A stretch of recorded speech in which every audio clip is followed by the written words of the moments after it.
بسيط ده. خلينا نبدا فتة الشاورما بتاعت رغيف شاورما. ده شكل الطبق بتاعهم. شايف ان الشاورما اللي عليه كويسه، النسبه كويسه، مفيش حاجه، والرز شكله حلو طازه. شايفين؟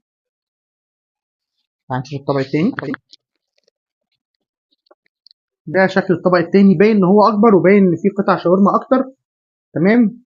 والعيش بتاعه مقرمش اكتر، مش طري زي ما انتم شايفين كده. نحكم بقى بالطعم.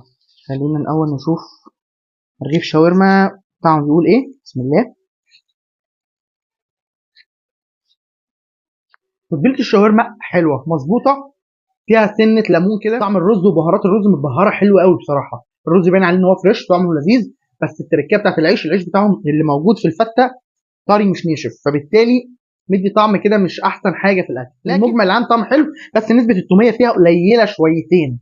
تعال بقى نشوف وزاره دمشق عامله ايه، لان باين